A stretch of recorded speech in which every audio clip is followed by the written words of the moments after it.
여보, 대출 안 되네. 이사 포기하자. 서울 거래량 뚝!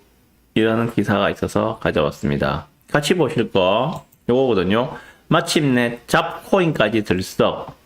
5대 가상자산 거래소 오랜만에 한바구음이라는 기사가 있어서 가져왔습니다. 지금 비트코인 난리도 아니죠. 예, 9만 불 찍었다 그러더라고요. 보시죠. 첫 번째, 여보 대출이 안 된다. 이사 포기하자. 서울의 거래량이 뚝 떨어지고 있답니다. 요거는 뭐 내용이 얼마 안 되니까 꼼꼼하게 말씀드리겠습니다. 보시면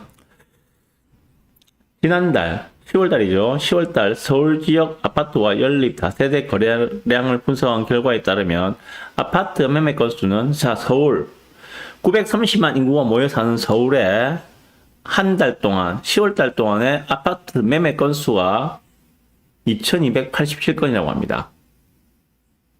엄청 줄은 거예요. 보시면은 아파트 매매 건수는 지난달 7월달에 9,000건을 넘었거든요. 9,047건을 기록했는데 8월달에는 6,300건, 9월달에는 2,900건, 그리고 10월달에는 지금 2,200건으로 쪼그라들었습니다. 그 최고 거래량이 많았던 7월달 대비해서는 74.7%가 감소한 수준이라고 합니다. 자, 이 정도면 거의 거래 절벽이라고 보셔야 되거든요. 거래 절벽이라고 보셔야 됩니다. 거래가 지금 안 되고 있다는 이야기예요. 서울에서는. 전월세 거래량도 덩달아서 감소를 하고 있다고 합니다. 전월세 거래량도 같이 감소를 하고 있다. 1월에서 8월까지 서울 아파트의 임대차 거래량은 적어도 18,000건, 많을 때는 23,000건이라고 이야기하는데, 지난달에는 13,000건으로 확 줄어든 모습을 보이고 있죠. 그죠? 예. 그러면은 왜 그런가? 원인이 무엇인가? 자, 지난 9월부터 시행된 대출 규제가 모든 유형의 주택 거래에 영향을 미치고 있다. 결국 대출 규제 때문에 지금 거래 절벽이 나타나고 있다. 왜?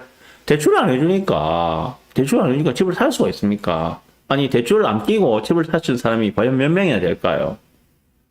내가 예를 들어서 5억짜리 집을 사고 싶어요. 그죠? 근데 현재 내가 살고 있는 집이, 예를 들어 전세를 살고 있는데, 전세 뭐 한 3억 정도에 살고 있어요. 아니면 2억 정도에 살고 있어요. 그러면은, 대출을 갖다가 2억이나 3억 정도를 대출을 내가지고 보통 내 집 마련하는 게 일반적인데, 대출을 안 해주니까 방법이 없지 않습니까? 그래서 거래량이 많이 쪼그라들고 있다. 부산도 별반 차이가 없다. 그래 보시면 됩니다. 그래서, 강도 높은 가계부채 관리로 인한 대출 규제 여파가 아파트뿐 아니라 연립 다세대 거래에도 영향을 미친다. 특히 매매와 임대차 거래가 모두 줄어들면서 부동산 거래 전반에 한파가 부는 가운데 당분간 실수요자의 관망세가 이어지며 비슷한 기조가 이어질 것으로 전망된다라고 이야기를 하고 있습니다. 네, 제 의견도 크게 틀리지 않습니다. 요거하고 같이 보실 거 하나 더 요거거든요. 마침내 잡코인까지 들썩거린다. 보시죠.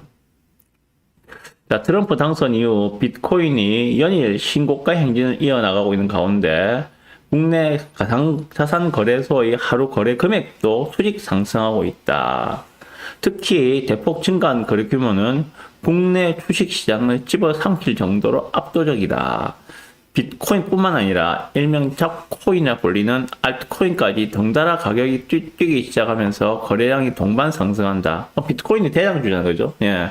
코인에서는 대장은 비트코인인데 비트코인이 급등을 하니까 그 이하 뭐 알트라든지 뭐 도지라든지 이런 애들까지도 막 상승하고 있다. 그래 보시면 될 것 같습니다.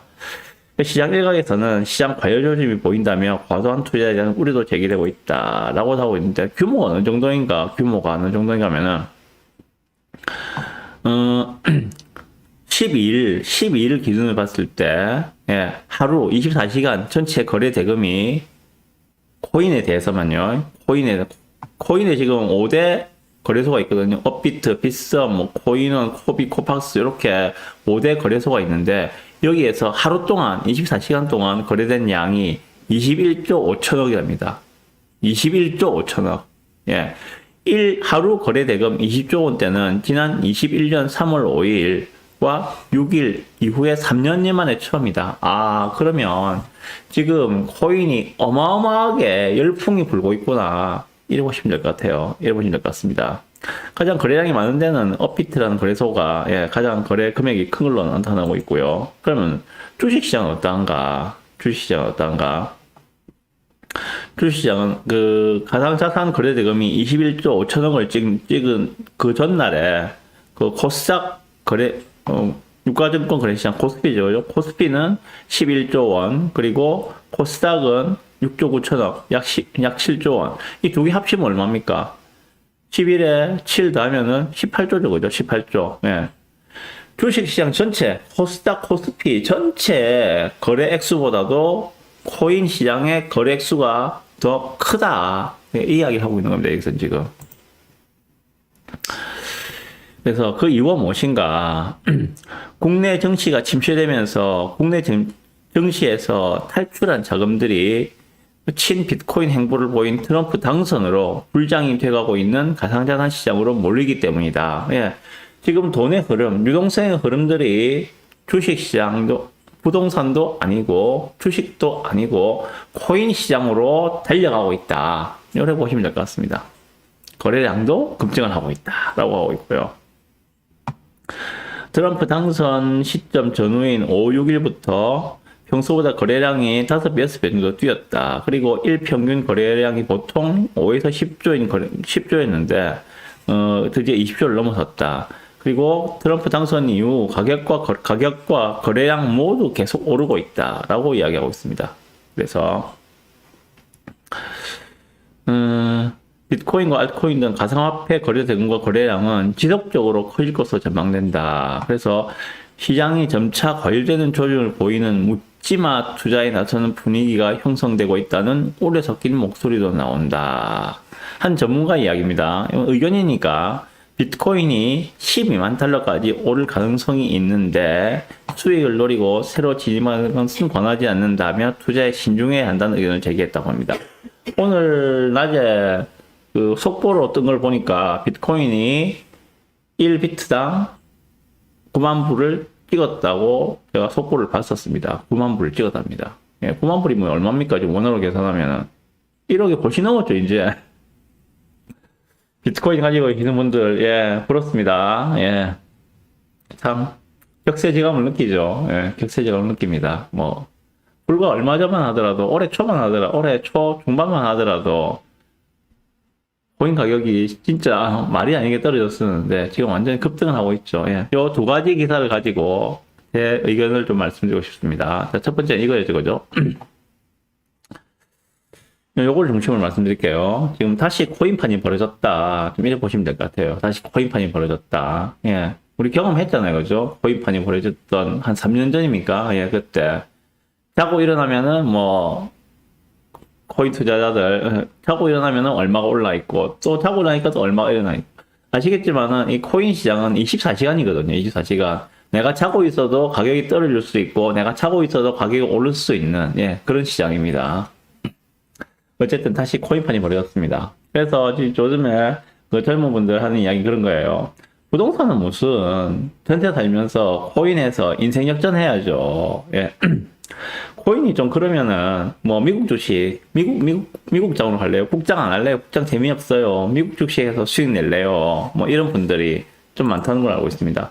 요즘에 젊은 분들 사이에서 다시 코인 이야기가 회자되고 있고요. 모이면 코인 이야기 하고 있는 것 같아요. 그러면서 아직도 부동산 하냐? 빨리 부동산 팔고 코인 해야지. 이런 이야기들이 자주 나온다고 이야기를 들었습니다. 한국 주식시장은 어떠한가? 예. 한때 10만 전자를 이야기하던 삼성전자가, 예. 거의 5만원 초반까지 내려왔죠. 그죠? 5만원 초반. 지금 5만원도 지키기 힘들 것 같아, 보니까. 예, 그렇습니다.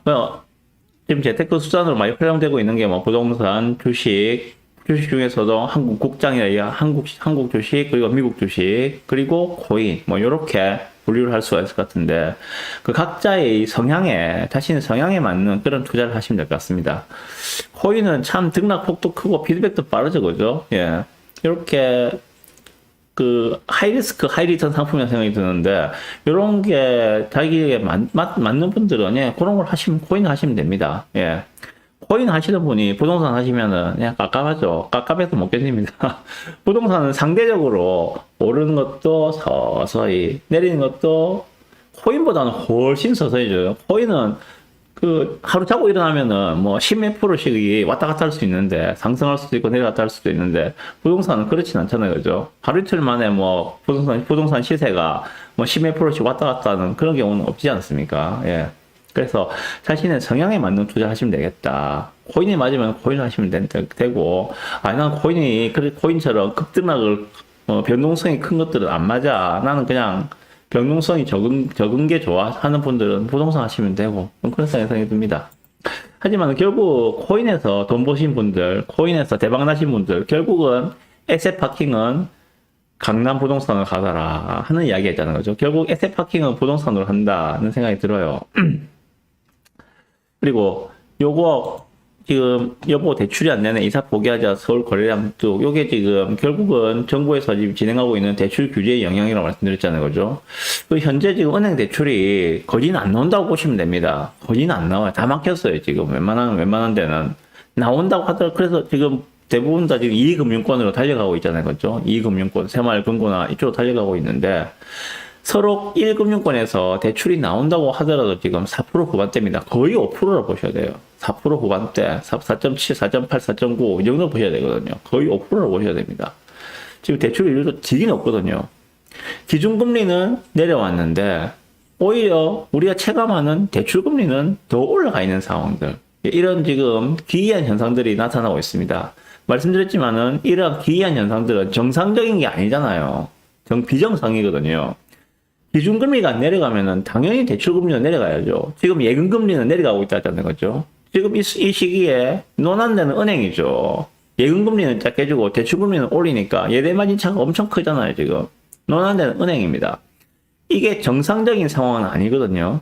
이런 비정상적인 상황들이 언제까지나 지속될 것인가? 일시적인 현상이지 이게 장기적인 현상으로 볼 수는 없지 않습니까? 예. 이렇게 부동산으로의 유동성 흐름이 막혀있는 상황입니다. 그죠? 그리고 유동성이 지금 코인으로 혹은 미국 주식으로 지금 흘러가고 있는 이런 상황들입니다. 그리고 보시다시피 서울 거래량이 7월 달에 대비해서 반의 반을 줄어든 지금 완전 반의 반이죠. 그죠? 9,000건 거래해서 지금 2,200건으로 반의 반 토막이 난 이러한 상황들. 이런 상황에서 예, 부동산의 서울 아파트의 가격 상승이 나올 가능성은 크지가 않겠죠. 예, 크지가 않습니다. 부산도 뭐 크게 다르지 않은 그러한 형국이라고 보시면 됩니다. 그래서 제가 10월 초인가 9월 말인가 한 말씀드렸습니다. 정부에서 대출 규제를 시작한다고 했을 때 거의 뭐 한 달쯤 전에 말씀드린 것 같은데 그때 드린 말씀이 그런 거였죠. 정부의 대출 규제 때문에 아마 연말까지는 힘들 것 같다. 그런데 이게 계속 크게 오래 가진 않을 것이다. 왜냐하면 은행도 대출을 해서 해야지만이 자기들이 이익을 남길 수 있기 때문에 예금 이자를 주고 자기들이 수익을 남기기 위해서는 결국은 대출을 해서 이자를 받아야지 자기들이 수익을 낼 수 있는 구조이기 때문에 언제까지나 대출을 막고 있을 수는 없을 것이다. 결국에 풀리는 시점은 결국 내년도 1월 달부터 리셋이 되면서 대출 총량이 리셋이 되면서 아마 풀려나가지 않겠는가라고 말씀을 드렸습니다. 그래서 11월 달, 12월 달, 그때 10월 달 초에 말씀드린 게 남아있는 가을에는 그냥 모든 걸 좀 내려놓으시고 여행이나 다녀오셔라 라고 제가 말씀을 드렸던 기억이 납니다. 기억하시는 분 있으시는 모르겠는데 어쨌든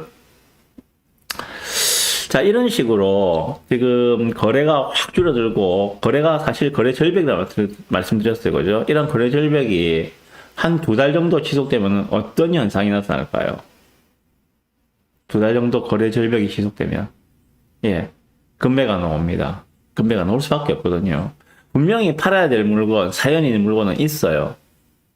그런데 거래가 2달 정도, 뭐 한 달 정도야 뭐 그럴 수 있겠지 하지만은 2달 이상 예, 매수 문의도 안 들어오고 완전히 거래가 뚝 끊겨버리면은 불안하거든요. 그러면은 금매로 던질 수밖에 없다는 것들이죠.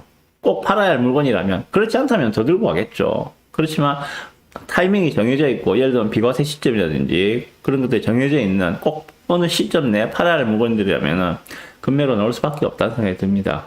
네. 그런 것들을 지금 시기에는 매수를 고려하는 분들, 내 집 마련이라든지 갈아타기를 생각하시는 분들은 지금은 그런 물건들을 노릴 타이밍이다 라고 말씀을 드립니다. 얼마 전에 저에게 딱 한 달 전입니다. 한 달 전. 부산의 모 재건축 단지 아파트 하나를 예, 매수를 좀 부탁한다고 연락 주신 분이 있었어요. 예. 그분께 제가 말씀드렸어요.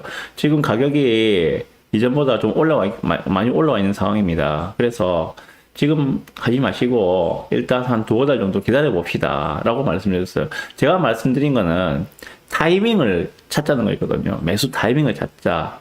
그 당시, 그러니까 10월 초였죠. 10월 초보다는 아무래도 12월이 더 낫다고 생각하기 때문입니다. 그래서 한 달 정도 있다가, 이번 주였죠. 이번 주 초에 다시 전화를 드렸어요. 딱 한 달 되는 시점에 전화를 드렸습니다. 지금보다도 한 달 정도 더 있다가 합시다. 12월 중순 말 정도. 그러니까 1월 달에 은행이 대출을 리셋하기 그 전 타이밍에 한 두어 달 정도 이상 거래가 끊긴, 거래 절벽이 와서 거래가 끊긴 그 타이밍을 한 노려보고 들어가시는 거 어떻게 되냐고 그렇게 말씀드렸습니다. 한 달 더 기다려 보시라고. 마찬가지라 생각이 듭니다. 지금 매수를 고민하시는 분들, 예, 조금만 더 기다려 보시고 12월 중순 정도를 타이밍을 잡고 한번 노려보셨으면 좋겠습니다. 반대로 매도를 하실 분들은 정말 올해 안에 팔아야 할 물건이 아니라면은 내년도 2월달 이후로 매도 시기를 좀 늦추셨으면 좋겠다라고 말씀을 드립니다. 네.